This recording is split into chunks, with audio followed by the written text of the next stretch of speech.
Dan is a fantastic director in terms of really pursuing the text, really reading into what is on the page, finding out what those thoughts are, what they mean to the actor, to the audience, and what they meant to the writer. So really engaging with what the scenes are about. I feel he always brings out the best in me.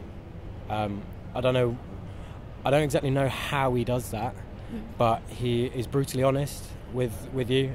If something doesn't work, he won't shy away from telling you it doesn't work.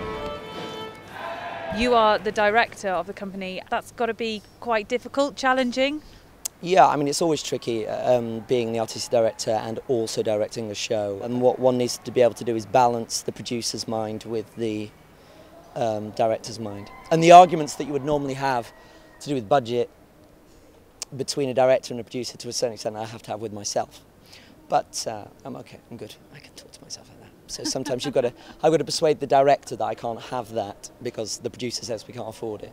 What kind of qualities would you say are in a good director then? Oh, good question.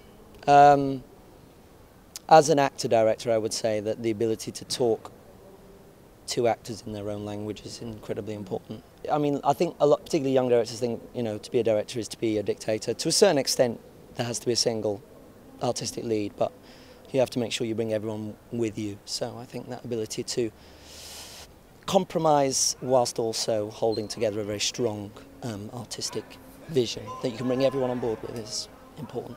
I think I love doing theatre because it brings both the heart and the head into the same room at the same time.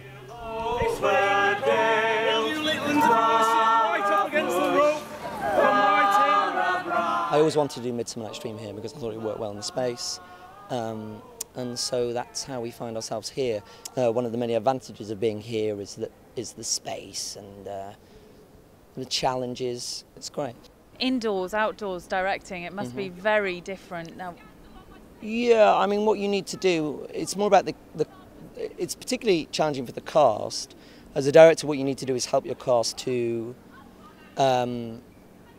particularly with the site-specific stuff where you're moving it around, basically they've got to do 4 different styles of theatre in one show. So in this space, we do theatre in the round, really, outdoors, and then over there you've got quite a kind of prosy kind of space outdoors, and then we've got a kind of Greek amphitheatre kind of style by the steps, and then we come indoors and we do quite a tricky space because acoustically it's quite bouncy. So what you need to do as a director is help your actors to really marry their hopefully natural understanding of character and story with a very strong technical understanding of the various challenges and the various ways in which you have to face the spaces that you find yourself in, and hopefully being an actor who became a director, that helps that process.